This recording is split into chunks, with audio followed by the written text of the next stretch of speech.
There's our company symbol. There's a good old patch. This is for on the road, so we'll show you how we get in our new air-conditioned bus here.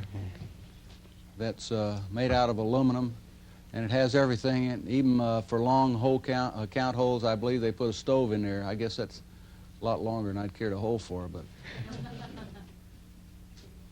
this is your standard engine light off, and it sure is. It's different in one respect. The engines come up to speed. You feel that noise in the cockpit quite clearly. It's things are shaking, mostly your knees. The bolts blow right here, and this is a beautiful shot right here. It's one of the prettiest liftoff shots I've ever seen. It clears the tower, and I always say it comes very close to the edge of this thing here, but it misses it every time, so I guess that's all right. One thing that was different on our ascent was our 15 degree per second roll rate. It's a real high roll rate. We rolled it to 135 degrees. You wanted to get up thing pointed in the right direction before you had to encounter load relief. And of course it rolls around and completes that roll within before it's starting to do 300 knots. Our max dynamic pressure equivalent airspeed, for as an example, 466 knots. This is taken from the chase plane, and she's starting to climb straight up. They'll defocus and refocus this thing, and you can watch it go supersonic. Look at those shocks come off there. The vibration and the noise picks up when you go through dynamic pressure in a way that I don't remember on STS-1, but because the seats were pinned down, there's a lot less vibration. A lot less, and it's really a nice ride. Anything of that, Brewster? Well, it really put you back in the seat right away. It kind of surprised me. The G's are on you real fast. Here's a good shot of the SRB SEP, and when that happened, we got a lot of material over our front windshield that kind of surprised us a little bit, but you could see through it later on when you needed to. We finally made it to orbit and opened up the payload bay doors and deployed the radiators and put out the KU band antenna, and we were ready to operate in a really short time.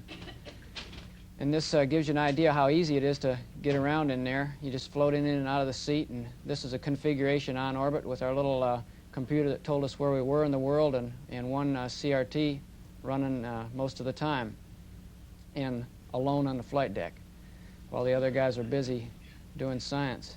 And John's taking pictures out the window there with a 35 millimeter camera and a 105 millimeter lens on it that we borrowed from the guys in back. And once we got the hatch open, the science crew started heading back to the space lab to crank it up, and they'll tell you about that. Here we are, we're just floating back to open up the space lab hatch and now enter the space lab for the first time. And it was just the way we left it on the ground. Not a thing had come apart, and it looked almost like home, just like our trainers would have been over at the Marshall Space Flight Center in the payload crew training area. And felt very, very comfortable moving on in here and beginning to activate the space lab. Have a few valves to throw and various pieces of equipment to turn on. And let's see, I guess we're just going through some... SAL.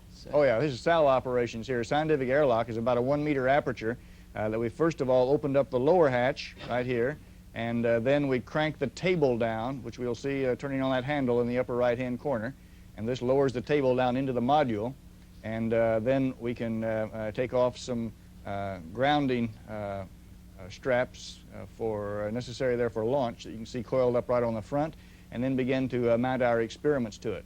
And so that's the table on which we extended 2 different experiments into space. One of them associated with a Japanese experiment had diagnostics equipment to look at the plasma surrounding the vehicle, and then the other one was a very wide field camera to take photographs of the stars in the ultraviolet. And so we've now in the process of closing it back up, putting the lower hatch, the inner hatch, back onto the scientific airlock. And then after that's completed, we would open the outside hatch and extend the experiments on into space. It's very easy to move that lower hatch around, inner hatch, in weightlessness, much better than it is on the ground. Here's a view showing the outside hatch now opening up to expose that 1 meter diameter chamber. And after the outer hatch is laid back, fully 180 degrees, then we'll see the experiment table with the experiments on it, then cranked out into space. And the first thing that we're extending here is the diagnostic package for the Japanese experiment, and that can then be exposed to the plasma directly out into the environment and measure what's going on. Here's just a brief glimpse showing ham radio or amateur radio operations. Looking out the overhead window and holding the little transceiver unit just about the size of the portable walkie-talkies that we use for communication within the spacecraft. Slightly different power level, slightly different frequencies, about the only difference. And on that, we're able to communicate all around the world. This is a shot from the inside the space lab, just showing work at a couple of our computer keyboards. We have one computer keyboard on each side of the space lab interior, and then a number of experiments. That's a Japanese experiment showing a plasma jet. Those pulses come out at about every 15 seconds or so, and we can look at vehicle charging effects and interactions with the medium around the spacecraft. Several of the experiments have panels adjacent to the computer keyboard. One of them, again, it's a Japanese experiment, has a television tube. This television camera is what we're looking at here. We're just passing the Earth's limb. That's the air glow at the edge of the Earth's limb. And the camera is now swinging up to look at various stars. The stars are a little bit out of focus here because the camera is purposely focused at a distance of only 10 or 20 meters so that we could see some of the nearby emissions from the spacecraft rather than having to look out at infinity. These are cloud lightning disturbances at night. So this is the dark hemisphere of the Earth. We're seeing lightning discharges in the clouds here in the center part of the picture. That's the Earth's limb off to the right with a star over at the very right-hand edge. So we're now doing more experiments on the inside. Why don't I turn over to one of you fellows to continue? Continue the narration here. On the left side of that video picture here, you see the fluid physics module, which is a machine to study the behavior of liquids under weightlessness conditions. See it here, it looks a little bit like a Fiat engine. The idea is to understand liquids because all the material sciences experiments like growth of single crystals or the production of new alloys deal with liquid material, with liquid metals. And that machine allows us to use silicone oil as a model. You see here a liquid column. In this case, we heat one side of the silicone oil, and you see flow patterns inside. Look at the little tracers. And that phenomena is called Marangoni convection. It can be observed only in space because it is masked on the ground by the standard convection, which is gravity-driven. The Marangoni convection is driven by a difference in surface tension. That is another experiment. See that little tank? It is partly filled with silicone oil, and it is used as a model for rocket tanks to find out how the liquid behaves inside a tank. That is a simple sphere, just water sphere, and I'm pinching a little injection needle in it, and I'm trying to put an air bubble inside the water bubble. And see how it moves inside, and you can also create all sorts of oscillations. It's very spectacular, and if you leave it on its own, it is really an ideal sphere. I think it is impossible on the ground to make a sphere like that. Here I'm checking a few temperatures. That is the mirror heating facility. We had a little trouble with its cooling for a while. There was probably some air in the water loop, and I think I hand over to my partner Bob Parker here. Oh, no, that's Byron. Okay, well, I'd continue. This is a silicon rod in the mirror heating facility. We are melting it, and we are regrowing the crystal in space. We got the rod from the Earth. It was a single crystal, and we are now growing it. The shiny area in the middle is the molten part of the crystal, and the furnace will slowly travel along the rod. That is one of these liquid bridges. Right. It's The a real objective hot there one. is to get a dislocation-free crystal in space. Here's Owen being a subject in one of the many life sciences experiments that we've done. This is called the hop and drop experiment. It's designed to look at the influence of the vestibular organs on the postural reflexes. And we measure the muscle signals in the lower leg. If you look at Owen's left leg, you'll see electrodes and cables down in his lower calf. Another part of that experiment entails hopping. Again, we're looking at the muscle responses. These are primarily generated by the vestibular system, your organs of balance in your inner ear. The small box that we've had on our head is an accelerometer package. Here we're showing a rotating dome which is trying to investigate the visual vestibular interaction that occurs either on the ground or in space. Here's a good picture of an eyeball. You can see the reflection of the rotating dome actually in the person's eyeball. Shortly we'll see a picture of the eyeball with a contact lens on it, and you'll be able to see the movements, the rotary motions of the eye quite a bit more clearly. There you can see the lens as the eyeball has torsion to it as we try and track this rotating dome. Contact lenses are very interesting. We can get them to stick very nicely even in a weightless environment. Makes the data analysis much easier. It's a very impressive thing to put your head inside of this rotating dome, and contrary to earlier predictions, it is not provocative in space as long as your head is fixed. Wolf, why don't you guys talk about... I guess I'll continue on. This is another vestibular experiment. We're looking at a person's eye motions that are driven by the vestibular system. So we spin somebody around, stop them abruptly, and watch the decay of the eye motions. Just to show that we really were in zero-G, it's much easier to do this type of maneuver from the ceiling. So we're actually hanging up on the ceiling with our feet in the handrails and able to get a large rotation. Wolf? There is another biomedical experiment. It deals with the pressure waves which go through your body whenever the heart contracts.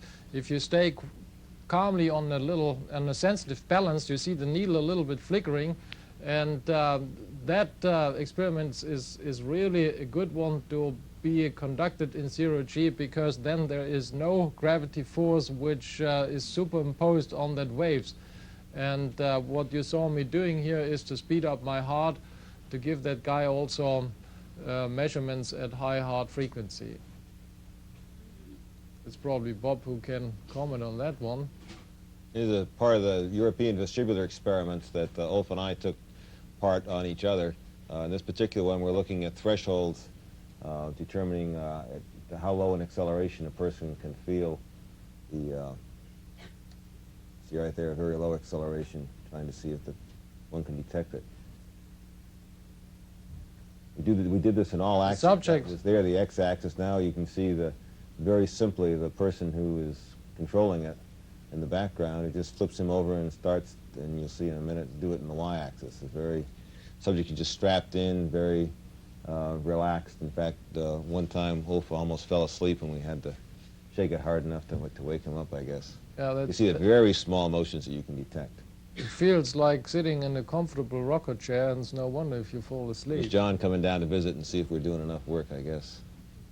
Every time I came down there, they wanted to draw my blood, so I had to leave. This is the sort of trip we make back and forth many times a day between the middeck and the space lab. We are going out to the middeck, passing through the tunnel adapter into the airlock, and coming up into the middeck here. That is really a fun trip, too. Supper time. See, it doesn't make any difference whether you're upside down or right side up. Isn't that nice?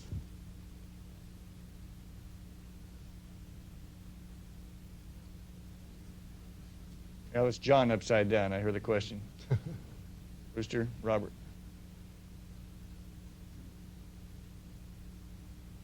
That looks like Byron. This is an evening's relaxation where the red crew was coming off shift. We decided to come down and bother the blue crew who was starting to try and do some work. Notice I was working, and they made it look like so much fun that I had to stop.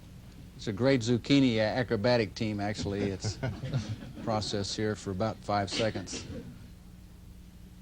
There's a lot of volume in that space lab. It really is nice. See, when you've been in space a little while, down is up and up is down. It doesn't make any difference. It really doesn't.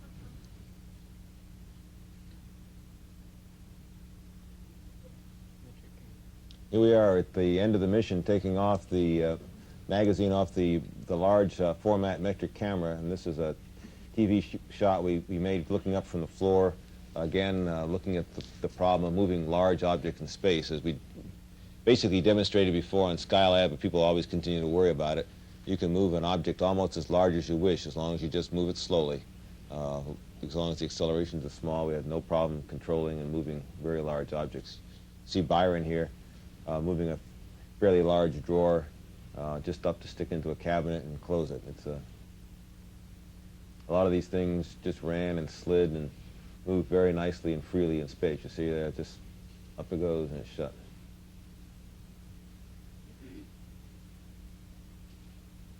It's time to close the scientific airlock. You can see us view out the aft flight deck window as the cable's already been moved inside and the hatch is coming down.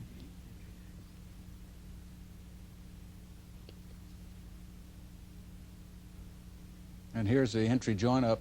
Charlie Justice in his chase plane is joining up. He's getting better and better at it.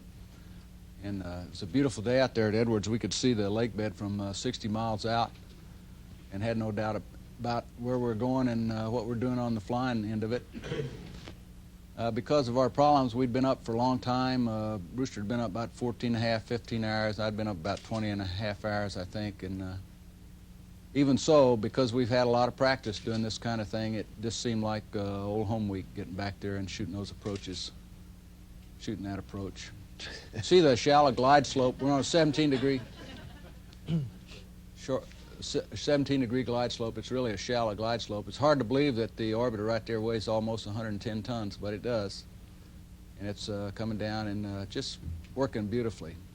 The orbiter has a lot more precision, crisp handling qualities in the real vehicle than we've been able to do in some of our simulators, because it would take a really super actuator to make those crisp motions. And it's very straightforward. We're a little low on energy, so Brewster held the gear down to about 250 feet, but the gear still comes down locks in about 5 seconds, 6 seconds. And the ground effect model, we've never really, it's tough to simulate it just properly, but the ground effect model really cushions this baby with this big delta wing. It just cushions it beautifully right into landing there. It looks like about a 12-degree angle of attack, and straightforward landing and roll out. I think the lake bed must have been still wet a little bit, because we really decelerated rapidly. We weren't using very much brakes, and we rolled a stop 10,200 feet from the threshold, which with that big payload would at least show us something about our capability into abort fields around the world, which are a little shorter. If you look real close, you can see a little bitty nose wheel steering test in there somewhere. It's kind of hard to see from this angle. Yeah, but it's there. It sure is a delightful flying machine, start to finish. And like I say, it weighs quite a bit, and we proved the capability to bring back on that mission over 21 tons of payload in vehicles like the Discovery. We also looked at a new flexibility and coming in over the poles almost. We're over the Aleutians and Sakhalin Island in that area. Now here you see 6 men getting off a spaceship after 10 days in space. They haven't had a bath. You might say this is 6 dirty old men, but and they probably really are. Looking forward to a shower. And I think they're pretty darn steady considering how long they've been up there. This is a PAO that shows how we're going to carry this on around the world tour, and we want to make sure all the, if we ever go on this around the world tour, and we want to make sure that all these people get to see their own flag. Then this outstanding bunch of people, the Flight Control Division and the Entry Flight Control Team that did that job and brought us back home safely.